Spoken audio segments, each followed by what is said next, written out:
Hello, everyone. Welcome. This is IO's Impacting Academia virtual session. Just saying what IOs can do in this space. I'm Nathan Price, the founder of the Academic IO, and our goal is to create happy, healthy, high functioning academic environments by equipping, I would say, faculty, staff, and IOs in order to co create this experience. So, I have phenomenal panelists that are ready and willing to talk about their experiences in shaping career development at institutions. So I'm going to give some space and time to really let them introduce themselves. But thank you all for joining. And also, if you have any questions, please feel free to add them. We're excited for the conversation and let's co create together. I'm going to pass it on to Kevin first. All right, thanks, Nate. Hello, everyone out there. My name is Kevin John. I am the program manager for career services at the Icon School of Medicine. So we are serving anywhere from 300 to 400 PhD students, as well as up to 500 postdoc students. As far as using IO in my day-to-day work, something that we are working on right now currently is putting together a leadership development program for our postdocs. We are partnering with our larger institution because we are connected to a healthcare system to really provide this essential need to prepare these postdocs for the next step. So that's something that I couldn't do actually without my background to kind of like lead that initiative. So I'm very, very thankful that I have that background and I'm able to think outside the box and apply it to career services.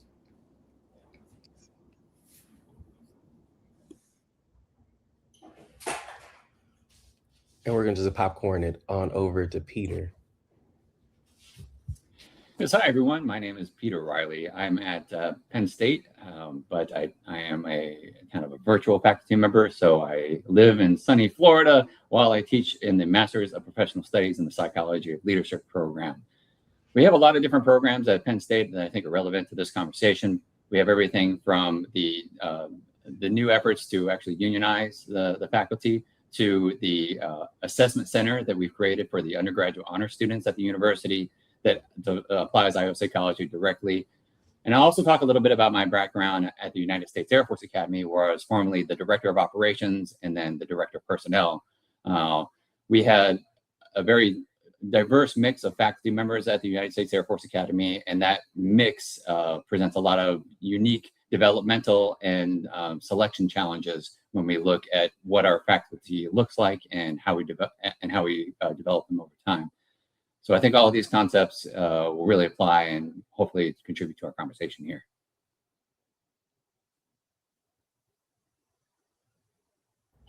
Thank you, Chris. Yep, Clemente, you go ahead. You're next. So good morning, everyone. My name is Clemente Diaz. I'm an associate director at the Star Career Development Center at Baruch College, which is in New York City. Some of the things that fall under my purview include program assessments, marketing communication strategies, general operations of the center, faculty engagements, and things of that nature. There's a whole laundry list, and I'm sure all of us here wear numerous hats in our roles within higher education. But I think the aspects of my role that kind of most closely align with IO psychology and kind of provide a unique perspective to how we approach career services is really in terms of conducting needs assessments, as well as just general program assessments, whether it's working with faculty and developing programming so that they can better embed career readiness into the curriculum, but looking at it from a faculty-centered approach. And I'm very specific with that language because if we look at kind of the higher ed landscape, there's a huge push for career readiness within the curriculum. But in my personal opinion, I think a lot of that push tends to be student-centered. And not that there's anything wrong with that, but from an IO perspective, when you're trying to develop buy-in, when you're trying to properly engage a stakeholder, when you're trying to properly inform, educate, or train said stakeholder, you need to take their needs into consideration. So at Baruch College in particular, we don't use career-connected learning to explain career readiness within the curriculum. We use career-focused pedagogy because we've centered our approach around faculty, getting a better sense of their challenges, what they would like for us to provide them in terms of resources, and building programming and resources that support the faculty member, because we know by taking a career-focused pedagogical approach, it will trickle down into career-connected learning, which is the outcome or the student-centered kind of aspect of it. Apart from that, my department in particular has a lot of professional development programs for students interested in finance, technology, and so forth. And I do a lot of pre-post testing for those programs to ensure that the intervention or the program itself is actually addressing the objectives that we're trying to meet, whether it's helping the student further develop their critical thinking skills, leadership capabilities, collaboration skills, and so forth. And then I go back to the program manager and say, at the end of every academic year, here's what the data shows, right? So either you have to make changes in XYZ area because students didn't develop this particular competency, and then we strategize as to how we can make the program more robust and more effective for future cohorts. Oh, that's amazing. Oh, you all do great work. Now, Steph, I can't wait to introduce my great friend as well. All these are my colleagues and friends, so I appreciate you all for being here. Steph. Yeah. Hi, everybody. My name is Stephanie Turner. I am an Associate Director in Career Services at the Tuck School of Business at Dartmouth College. My title's like this long, as most of ours are. I work specifically with the MBA populations here at Dartmouth, and I've been here for about 9 years. I oversee operations, logistics, employer relations, and do coaching and advising for the MBA students. And so what IO brings to the table here in my current role, and I'm the only IO on my team, is the knowledge and depth of information that I have around how companies are hiring students and other individuals, and understanding that kind of background, both from the lens of the students looking, but also the companies that are hiring, and also having the ability to really talk about why companies are using hiring assessments within their processes and what they're gleaning from that information. We do a lot of data-driven events and coordination around employer relations and things like that as well, which I think the IO lends very heavily into. And so I also, like Clemente said, I wear a lot of hats, so I use my IO in all of them in various ways. And so I'm happy to chat about all of that. I think what's unique about our population is I work with a full-time graduate program. So they're here for 2 years, completely focused on their program. And our cohort is pretty big for a career services department. So we have about 13 people that work with about 600 students. So 300 in the first year and 300 in the second year. So I know that our lens is slightly different, but I'm happy to talk about it a little bit more. And thank you for having us, Nate. Of course, I'm excited for the conversation. Now, you all have touched a little bit on how IO can strengthen career development and also coaching practices within schools. But I have a question on what gaps currently exist in traditional school-based career development that IOs are uniquely positioned to really address and also assist and advance as well. So those that are currently working in career development can understand some of the aspects that we bring, and also those that don't, so they can know a little bit more of how can we really utilize our backgrounds to revolutionize career development in this space. Yeah, I'm happy to kind of lead us off here. Gaps are an interesting one because I think all of us come from slightly different lenses in academia. And so from what I said in my introduction, we're a well-resourced team. And generally speaking, I think a lot of schools have very limited personalization in their coaching and things like that.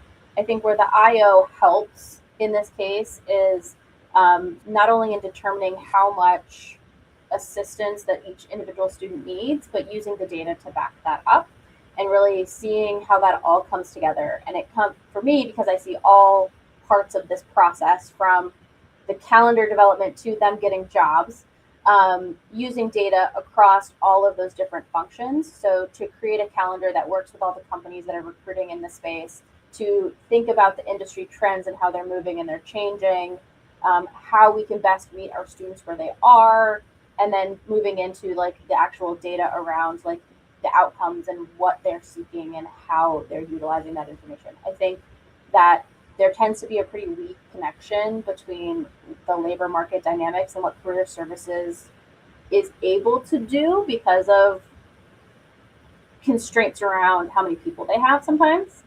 And so that's where I'm coming at it from. But I'll let somebody else kind of take over and chat a little bit more. I'm going to piggyback off of what Stephanie said in terms of like the assessment piece, but I'll focus on two different aspects. So one, I think in terms of gaps is the use of developmental assessments that have no evidence behind them. And I'll say it, the MBTI. It is something that is, career services and higher education loves it for some reason. And I understand it from like a marketing perspective, right? The millions of dollars that are spent on these assessments to encourage you to use them. And I'll put it that way to keep it nice.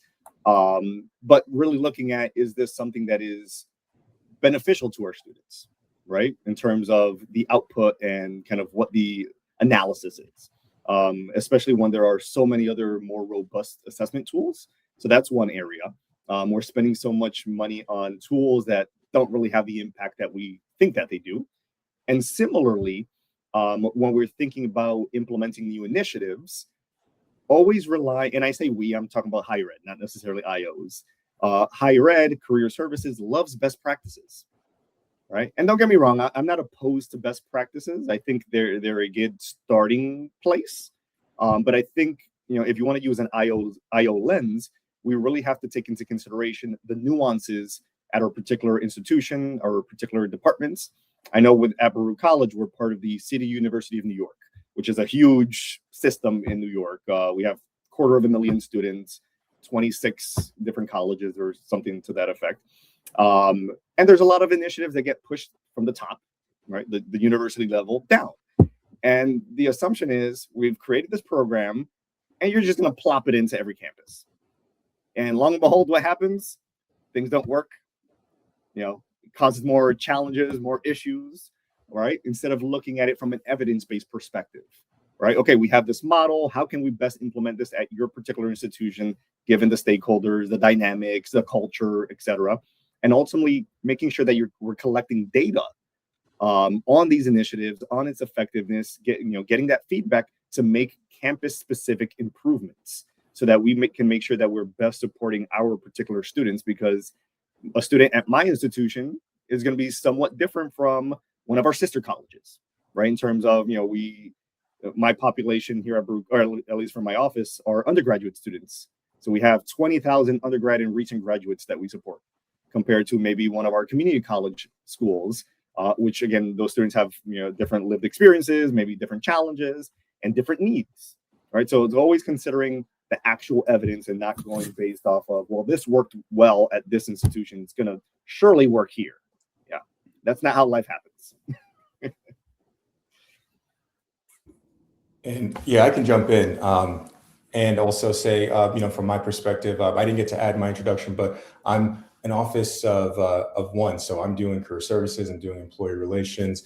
And at first you might think that it's a lot to juggle both sides of the equation, but it's actually very helpful, because I think as an IO, you're able to collect data on both sides and see how they align, where there's gaps. Also to understand perhaps maybe where something I've learned is sometimes students aren't really aware of what the marketplace wants. So they don't always necessarily know what they need. So that's why it's helpful to also have a peek into what employers are looking for as well. So I think for me, it seems as if IOs kind of helped me just become better at gathering data, seeing the needs and filling in those gaps, and also looking at what students needs more so from a competency level, because PhDs can have so many different career outcomes. It's hard to prepare them specifically for a role for career services. But what you can do is you can help them prepare based on competencies, transferable skills in that nature. See what they they're either not getting from their coursework or lab experience, and see how we can complement that to help to make them very capable in industry. Because one thing about PhDs is that they come in with the understanding that they're going into research, but about 50% or so, and it's increasing more each year, are going into industry. So they're actually going into more of like down the MBA path in a way, but that's not how they entered. So it's about kind of like reimagining that. I'll jump in with two tangible examples of how we use IO psychology in a few different ways. The first I'll give you is looking specifically at, excuse me, a student-focused approach that a lot of you described. And what that means is we stood up an assessment center specifically for leadership development through the Schreier's Honor College, which is an undergraduate college. Now, prior to this new program, the leadership development was more of kind of a mentor matching thing where you kind of shadowed and had a kind of professional relationship that you developed with either individuals in the community or faculty at the university. So establishing this assessment center really brought in a lot of the tools that IO psychology can provide, because it was everything from having situational judgment tests to actually putting them in meetings and watching them perform, and doing things like working with clients, answering email that are raising challenging questions, and they have to adapt and approach that from a lot of different angles as a leader specifically. So these assessment centers use a lot of the tools of the trade to both assess and develop these students throughout the program.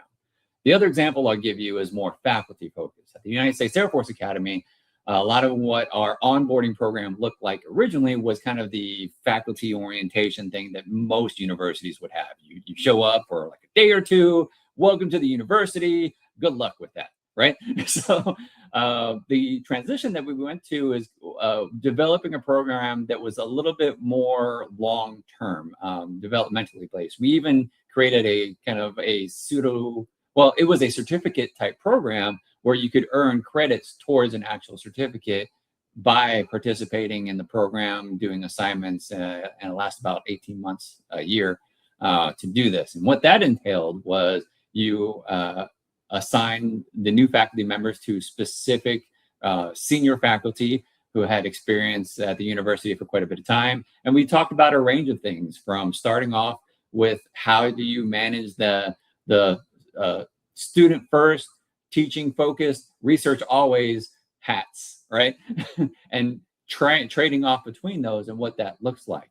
And from that, it not only helped develop the faculty and in some cases the staff who are interested in participating, but it opened up new perspectives to other departments on what IO can offer, because from that, we exposed a lot of departments to some of the other tools that IO uses, like behaviorally anchored rating scales for the selection system, for keeping a more diverse recruitment pool, to looking at the journals that you can publish opportunities in terms of faculty recruitment, or even research presentations where you're in essence marketing the expertise of the faculty member in a way that reaches beyond the university and outside of academia, and really applies what we do in whatever discipline that we bring to the broader society and broader challenges that organizations face.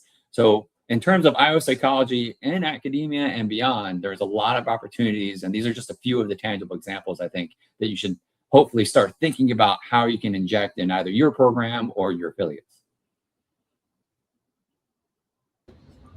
Thank you all. I'm from the trends and things that you're bringing up to. I think I want to take a shift because all of you have built initiatives in university settings, and I know with our insight we have we can leverage change management. Now, something that I always see: 64 to 73% of change management initiatives fail in higher ed systems or academic systems overall. So, I want to know a little bit more about the challenges, some of the things that you had to navigate with when trying to introduce initiatives and also introduce the ways of our methodologies and also the ways that we have done the work too. And hopefully it was butterfly and rainbows. If not, let's talk about it.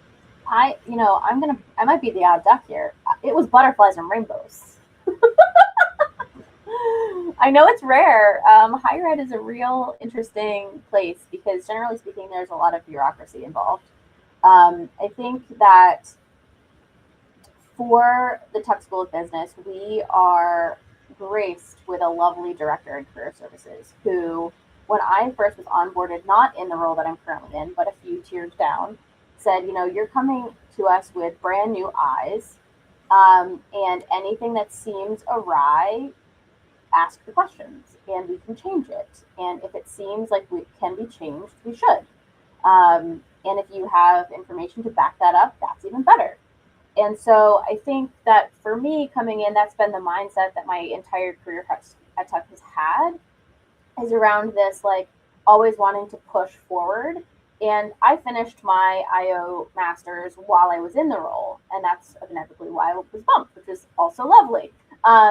But I brought with me this kind of like evidence-based mindset around, we wanted to do something better with employer relations. Like, we wanted to have more data-driven evidence around like who was coming to campus, who was hiring MBA students, and what those outcomes looked like.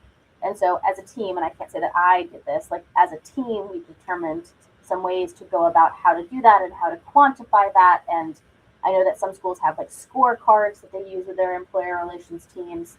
But that was something that was implemented. So now when somebody's like, well, who hires the Tuckies?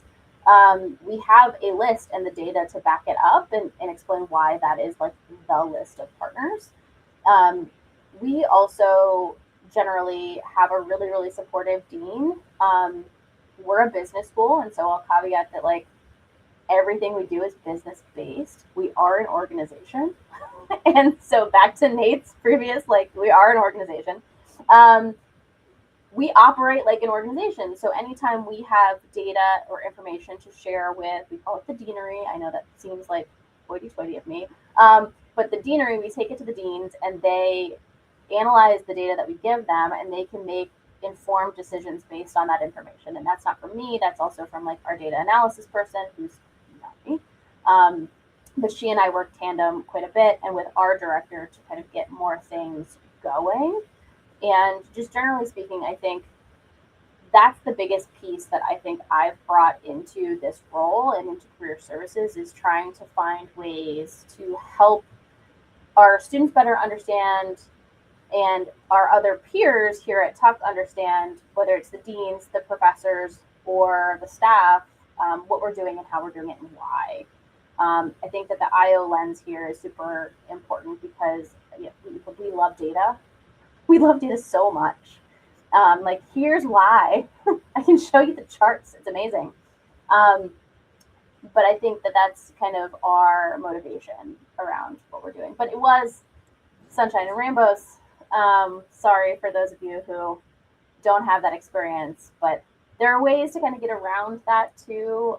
If you have pushback, I think the evidence-based methods are even more important, because you can really explain through examples why things are happening and why you need to make the changes. Change is hard. In higher ed, I feel like it's exponentially harder than in normal company settings, organizational settings, because of all the checks and balances, and because of all the different layers of chaos that we have to, all the constituents we have to consider. So I'll share a couple of things that were not necessarily resistance. It was more exposing and highlighting challenges that I think IO specifically allows us to do as we implemented a new system.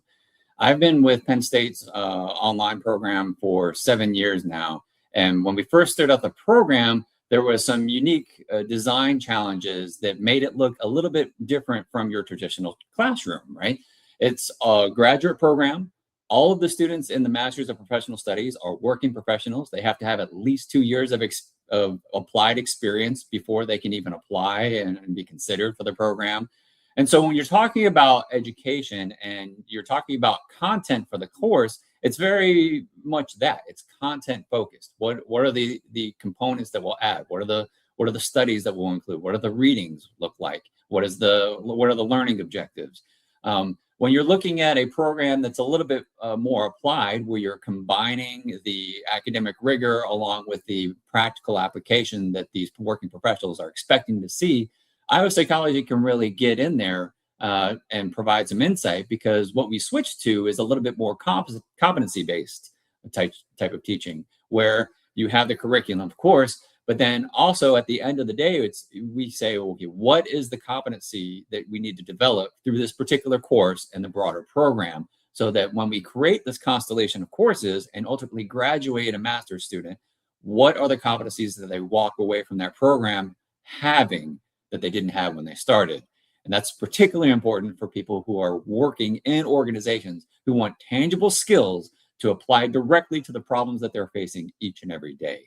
And that mindset is obviously something that academia approaches from a broader perspective, but I think it's a little bit more focused and targeted with a program like this. And so as we move to a model like this, I think maybe even across academia to some extent, where the expectations have shifted to some extent as far as what students are expecting in terms of getting out of the programs. Those highlight some elements that each and every professor can think about integrating into their actual course curriculum, even in a traditional type of environment. That has always stayed with me from grad school eons ago is any type of pushback, any type of resistance is a form of feedback, right? And that kind of goes back to something else that always stuck to me, which was by Kurt Lewin in regards to action and research. No research without action, no action without research. And that is something that really guides my work at Baruch College, where we're developing programming. So the last 6 years or so, I've really been focusing a lot on career-focused pedagogy as we try to encourage faculty to embed career readiness into their curriculums, again, taking a very faculty-centered approach. What are their challenges? What are their needs, et cetera? And, I think the process has been semi-rosy. And I think it's primarily because we've centered faculty and we are actively listening to them and what their challenges are and what they would like. One particular initiative that I started last year was developing a Brightspace page. So here at Baruch College, we use Brightspace as the learning management system. I know some colleges use Canvas and Blackboard and things like that. So we created a Brightspace page to serve as a central repository for faculty, ready to use now assignments, tools, resources, different modules on like what is career-focused pedagogy. These are the common strategies that faculty employ, and these are the resources that we have available at the college that you can leverage.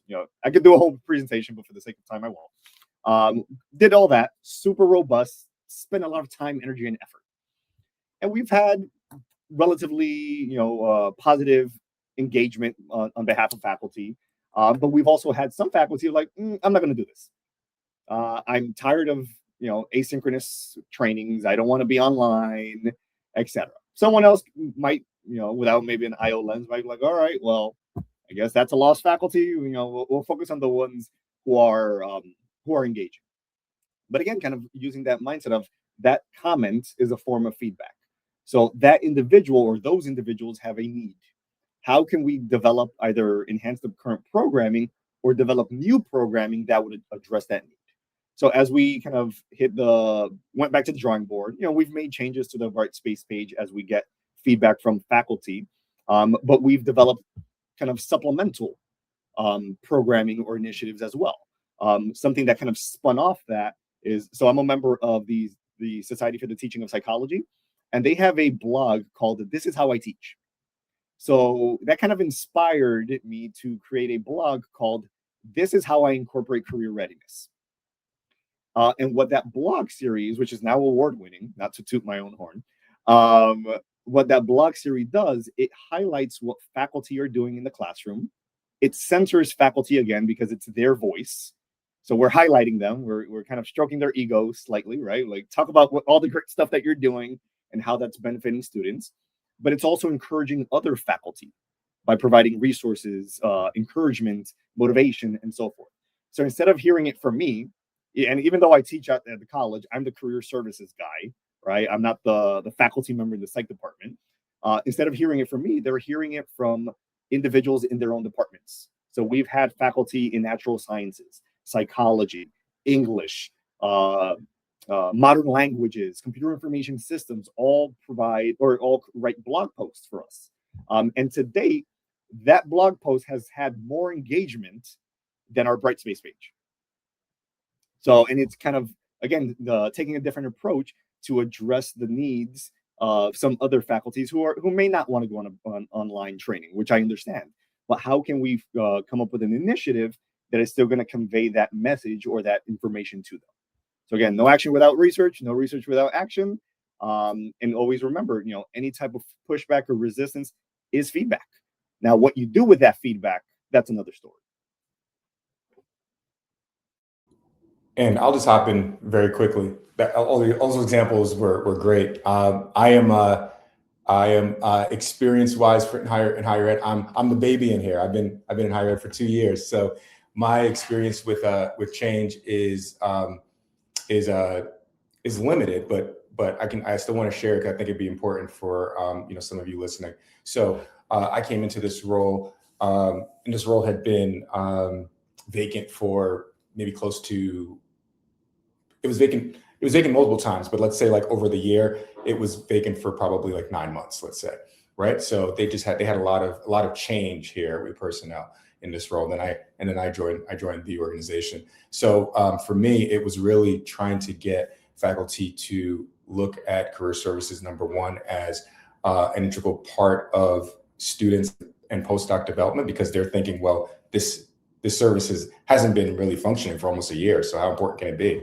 And then also getting them to look at career services as not just a place where people go for workshops or get their resume reviewed, and to think about it more so as a partner, providing and helping them integrate career education either in their courses or running parallel to what they're teaching. So it was really just going into change management and really going around needs assessment, meeting with each of them, each of the what we call MTA directors. So those are the directors over certain academic themes for the PhD students, really meeting with them and getting an idea of where they feel their students are, where they feel their students want to go. Is it more academia? Is it more industry? Trying to put together almost a strategic plan, in a sense, for each of those directors to understand that we're more so partners and I'm like a consultant for them as opposed to career services. So I was really trying to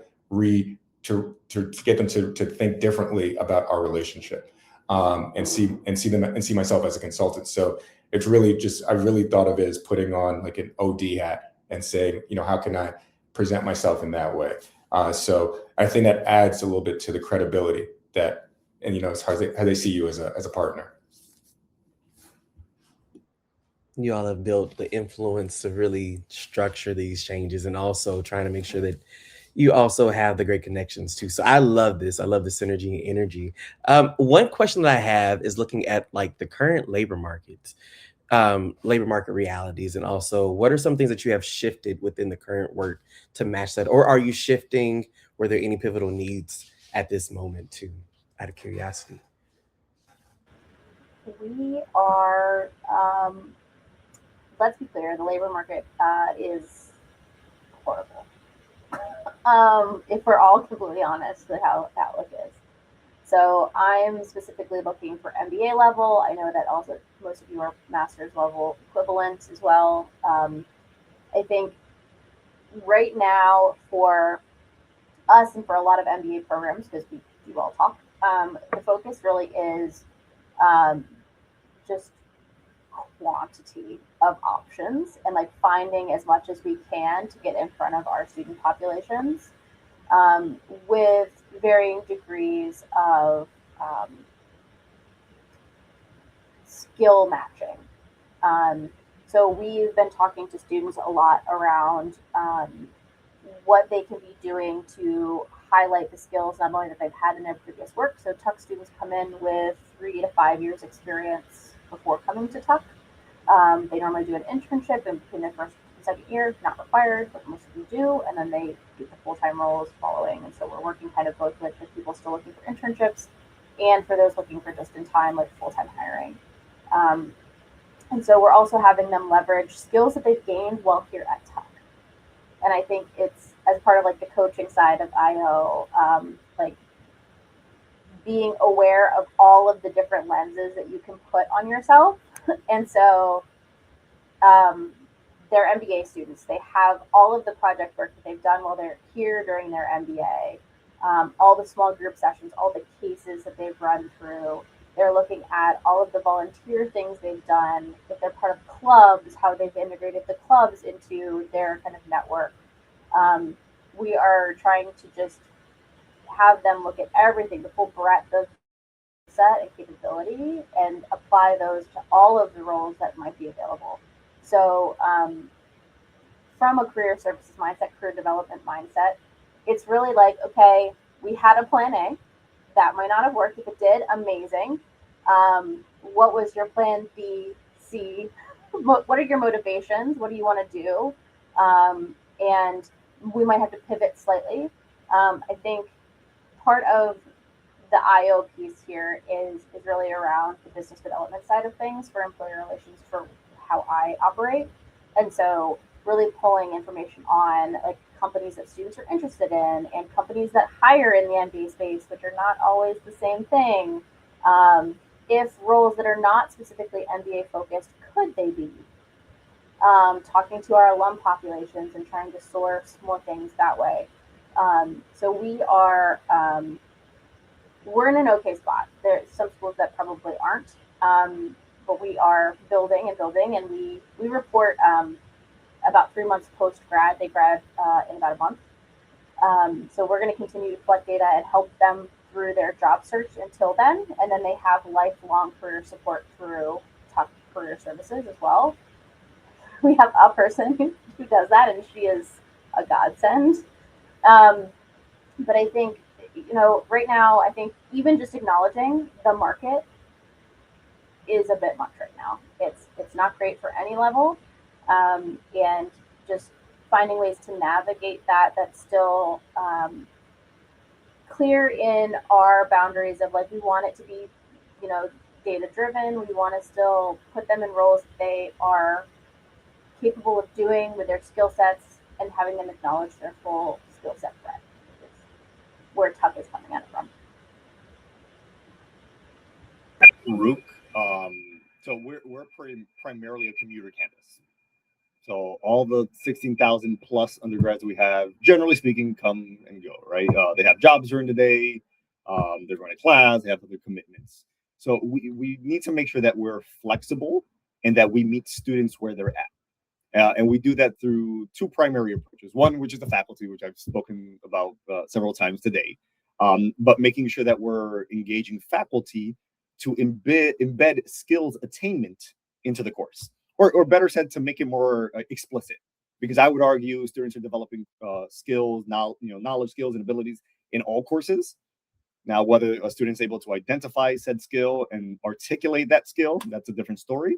But we work with faculty to make it much more explicit so that students can see the connection and really think about experiences as a broader term, right? I think at Baruch College in particular, students get very caught up on the word internship. And I always tell them, I'm not saying internships are unimportant. They are, but think big picture. If you've never had an internship and you're trying to get that first opportunity, what's an employer going to tell you? You need experience. Right. And then you're kind of left scratching your head. Well, how am I going to get experience if you won't get me experience? Like what's going on here? So it's thinking big picture, courses, club activities, volunteer work, etc. So and again, finding flexible ways where we can embed that into what they're already doing. So it's not an added commitment.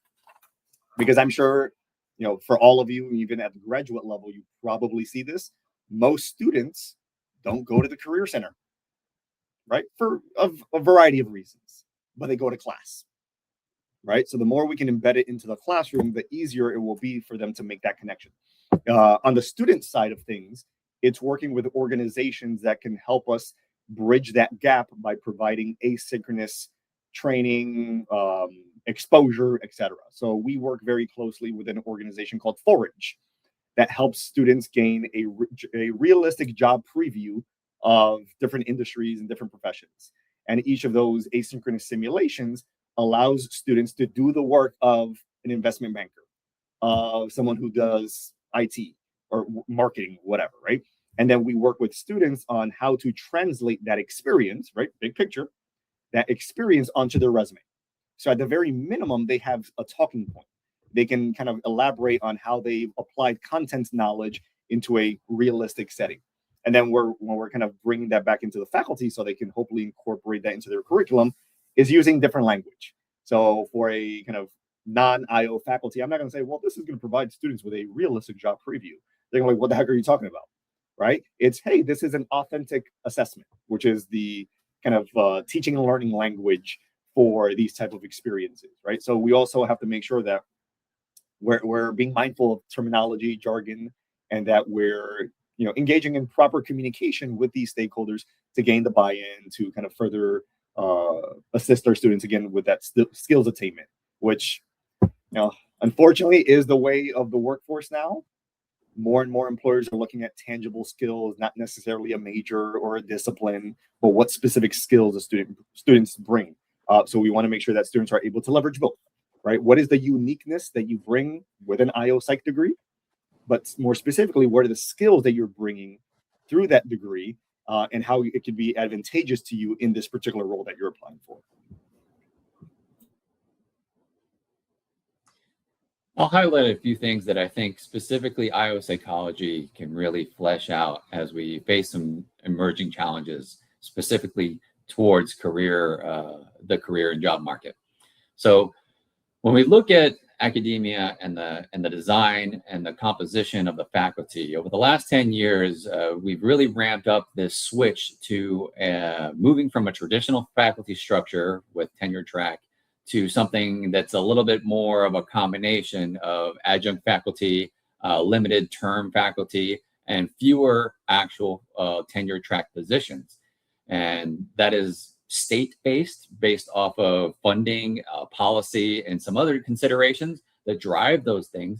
But I think that IO psychology is uniquely suited for this particular challenge because what you're talking about is having the right mix of professors in the classroom that also bring the right things to the curriculum that not only represent what the curriculum is, but represent the broader discipline. So a few examples about that. The first is, in my case, I am a full-time consultant. I own my own firm that we do workplace development. And so in addition to that, I'm also a faculty member at Penn State. So what that translates to is an applied focus of our discipline to that environment. So we bring things like the actual professional challenges or projects that are ongoing, the partnerships that we have in the community with ongoing things that we can match students to, whether it's a nonprofit who doesn't have the resources, but will welcome the support of a burgeoning IO psychologist to come in to apply our skills and craft to help what they're trying to accomplish in those organizations. So these are all connective tissues that we can start to lay the groundwork for as we try to place universities and broader academia in I'll say, a better light. And what I mean by that is there's probably a mixed perspective of the value of an academic degree that we're facing maybe in the last few years or last year or so that we haven't necessarily experienced to this degree. So what that translates to, I think, from the university side is communicating that value in a number of ways. The first is not just having achieved the degree and holding the degree, but really representing the competencies that you walk away from that degree having. The second is, how do we as faculty show up outside of universities? What I mean by that is, how do we apply our craft in different realms that normally don't see us in there? If you're a journalist or someone with an English degree, what does that translate to in the day-to-day operations of a lot of organizations? And there's a way to do that.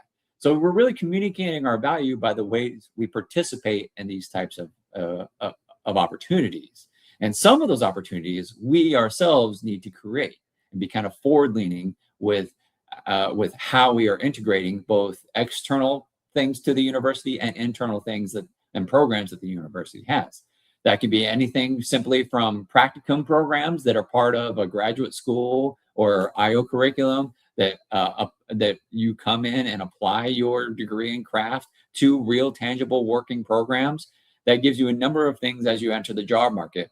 If you're not sure if you're trying to go academic or applied track, this gives you a little of both. You have the academic background of your degree. You have a little bit of applied experience from working with tangible problems. You can point to organizations and put that on your resume. You can build professional relationships. You can look for new opportunities and their individual organizations' hiring streams. So this opens up a lot of things specifically to IO psychology, but I think it can serve as a model for a lot of other academic disciplines of representing our fields in the broader society. And I feel like that is a way that will help, I don't say turn the tide, but reinforce the value that academia offers to these broader things. Because we should always be holding ourselves accountable as well and asking us that same question as we build these relationships. Because Peter, mentioned kind of that changing landscape of faculty, right? So in I don't even want to say recent years, but for some time now, there's been more adjuncts being hired than tenure track faculty. All right. And the reason I want to highlight this is because, higher ed, we're organizations. There's always challenges that need to be addressed, challenges that require some sort of creative solution that I think IOs are well positioned to focus on, given our propensity to use assessments and kind of better understand kind of what the challenges are, right? So with kind of this increase of adjunct faculty at the universities, one of the main challenges that I see is that adjunct faculty are even less likely than tenure track faculty to collaborate with a campus career center. And I've done research kind of broadly speaking across universities and here in my own institution, and the data is always the same. They're less likely than tenure track faculty. One of the primary reasons for that is adjuncts may teach a class one semester here. The next semester, they have no teaching opportunity because the class got canceled or something happened, right?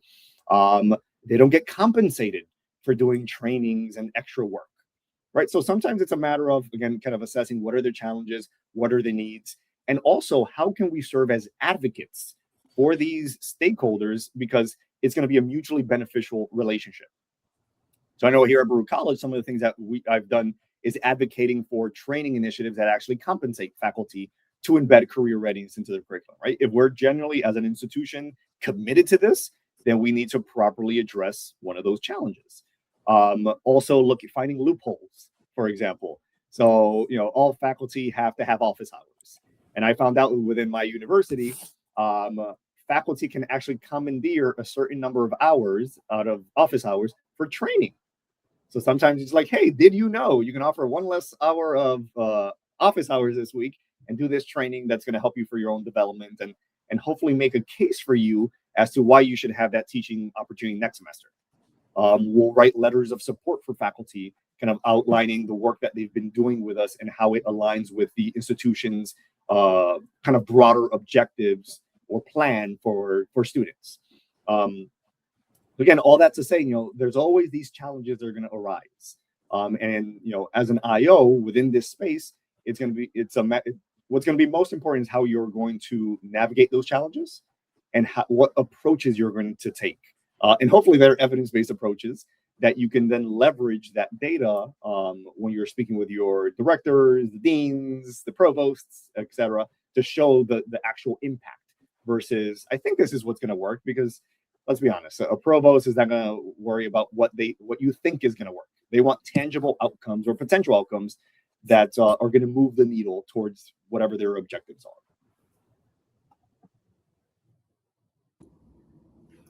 I just want to add really quickly how IO has helped me with navigating this difficult job market for our students is it's giving me the background and understanding of just how organizations work and really understanding and being able to coach students in a particular way. So for example, students come in, they're very optimistic. They want, their dream job, and understanding that they need to also look at the market or look at themselves as a solution to problems for the market, and really understand that that's what they are. They're looking more so as the job market from like applying to a program, an academic program, saying I want to go to that, like as if they want to go to that institution. But I need to get them to reframe that and think about what solution they're providing to the market.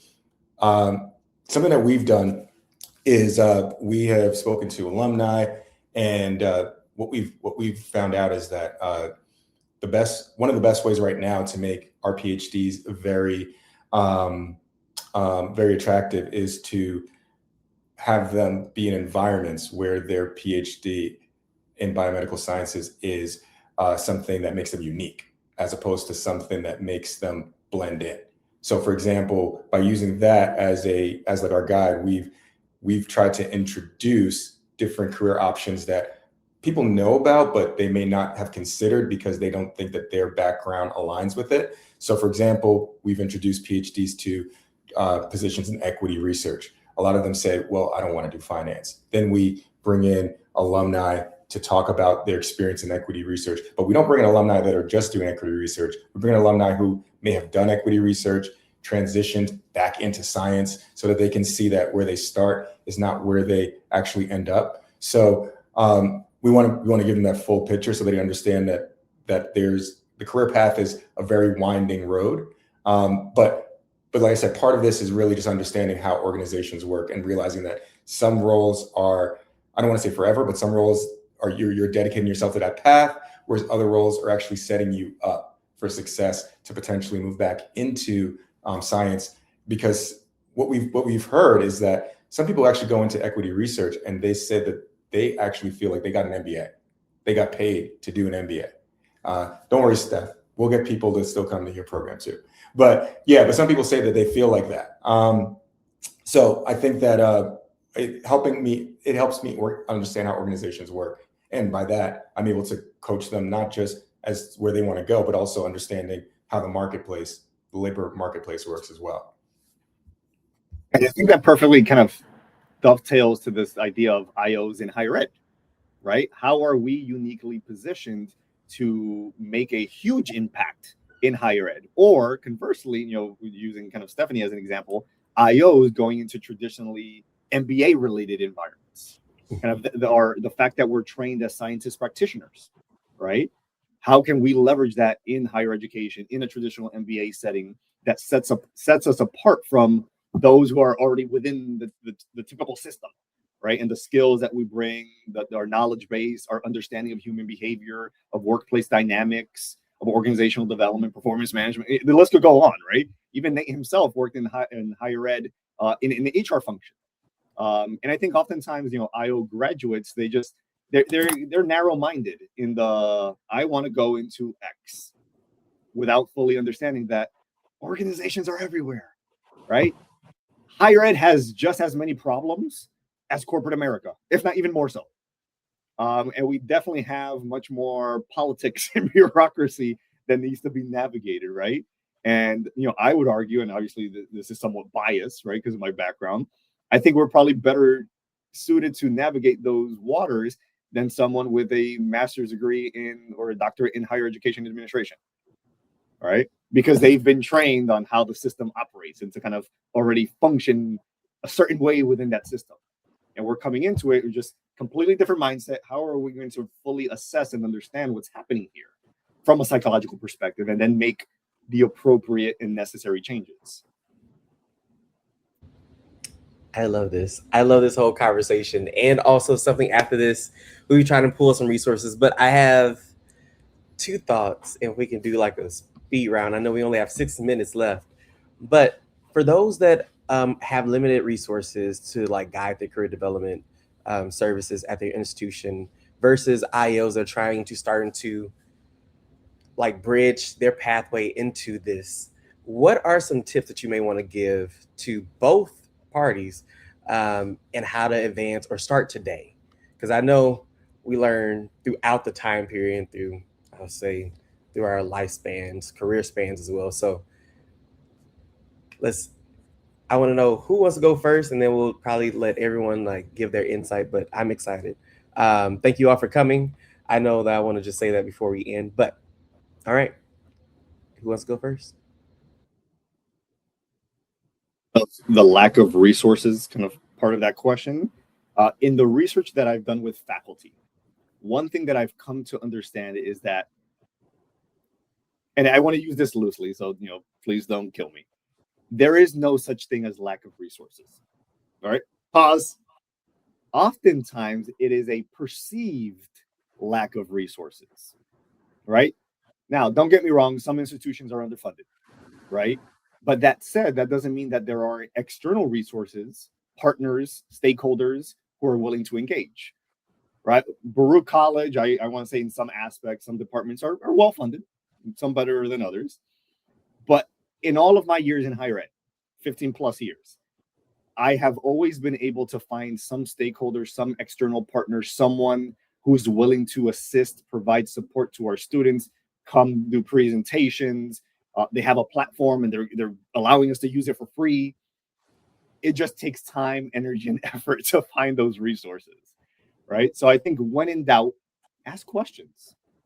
Use your collective, whether it's within your respective institution, the IO kind of space, and ask questions. I know, I got off Twitter for, once kind of those changes happened. But when I was on there, if I had a question that was something I needed, a resource, a kind of being pointed towards the right direction, I would just ask the IO community, hey, I'm trying to do X, Y, Z, and there's nothing in my college. I'm like, has anyone done this? Can somebody share your template, your resource, whatever, right? And even now in the age of AI itself can help create some resources that might otherwise take a lot of time. So, slightly backtracking. Yes, there's lack of resources to an extent, but there's a lot of resources that exist, and it's just a matter of, connecting with the right people. I'll comment on a resource that everyone has a finite amount of, and that is time. So we're talking about implementing programs, and we're looking for ways to do it. Time is one of the biggest constrictions to our professional development in any organization. If you're looking particularly at academia, let's start with the student side. If I'm a student, I would love to participate in career development or reach out and look at the resources that my university offers. But I have a final tomorrow, or I have an assignment due next week, or I would like to have some semblance of a social life while I'm at the university, to have some memories and experiences that will carry me into my next phase. All these things are considerations that we juggle. So how do we accomplish that from a professional development perspective? The first is looking for ways to integrate both things at once. If you need to do some sort of development or would like to do some sort of development, look for designing programs for yourself if your organization doesn't have one. And what I mean by that is a lot of your programs will offer independent studies courses. What that means for creating a professional development opportunity might be crafting one that meets your professional development goals while also satisfying the curriculum requirements in some way. Maybe that's maybe your university doesn't have a practicum program where you're actually working with applied things as part of your curriculum, but turning one of the courses that you can offer into something that's more applied, whether it's similar to how we do with a research studies course, where you're actually performing either like a literature review or some component of a published paper. Well, let's translate that into skill development and career development and do a similar approach for the practical side. And looking at ways to integrate those opportunities will do two things. One, it puts your time as a finite resource to work in a way that feeds more than one challenge. The second is it bridges opportunities that would not normally be connected. You're connecting things to curriculum in terms of your professional development with actual coursework. But you might also be able to leverage relationships outside of your university if your university doesn't have a professional development program or an undeveloped career services center or something that's not exactly in the niche that you're interested in going into. And so looking for opportunities to leverage your interest with what the what the things you already have to accomplish are, whether it's getting credit for a course or engaging in a class project.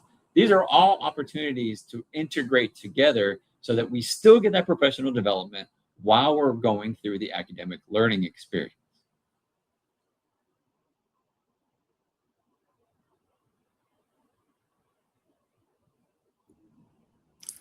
Okay, so my advice is to definitely. I think it's actually been said already, but I really believe in it. Definitely reach out to people. One thing, and this is really a plug for this whole panel. Definitely, when you attend panels like this, what a lot of people don't do is they don't follow up with the panelists, and I think that's very important. So I'll just give you a little anecdote of something I did when I was still in the program. I went to my first PSYOP. I went to as many sessions as I could, and because of that, I missed some sessions that I really wanted to attend. So what I did is after PSYOP, I made a list of the people that I didn't get to meet that I wanted to meet. And what I did is I sent each of them an email. Do you know who one of those people were? Nate. I sent Nate a message and I said, "Hey, Nate, I'm still in the program. This is what I want to do." Nate put me in touch with some other people. Long story short, before I even finished the program, I was on a panel at PSYOP because I reached out and I expressed my interest. And I just did a panel this past PSYOP as well. So I say that to say that reaching out. Oh, and also, before I forget, that Nate connection led to me meeting Clemente, led to me meeting Stephanie this year. Now I know Peter. So you see how like your network starts to expand very, very quickly. So definitely reach out. If you can attend PSYOP, definitely do it. Even if you can't attend PSYOP, see if there's a way that you can get I get at least the agenda to see who spoke at PSYOP, because you can just reach out to people. We're a very friendly community. We're looking to help. So definitely take advantage of building relationships. We love IOs who want to go into higher ed. Because like to Kevin's point, Nate connected me with Kevin, or vice versa, right? And then when Kevin started his career in higher ed, we had periodic conversations, just talk about we did challenges, potential ways to approach things, just kind of like strategize. Absolutely. And that's what we do, right? You know, we're here as a resource for each other, for all of you. Not only if you want to go into higher ed, but especially if you want to go into higher ed.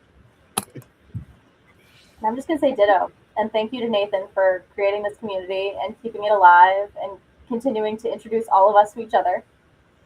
It's been so much fun. Y'all are amazing. I appreciate you all. If you all need anything that's watching, and also panelists, you already know, just reach out to me. I'm always here. We're happy to create community. And also, that's the best thing about our field too. I always say y'all are my IO cousins and I love it. And y'all are just amazing. So if there's any questions, feel free to reach out to the panelists afterwards. We'll be sending out some resources too, so you can be able to grow into this pathway. So I'm excited. Thank you all for coming, and have a great rest of your day and week. Thanks, everyone.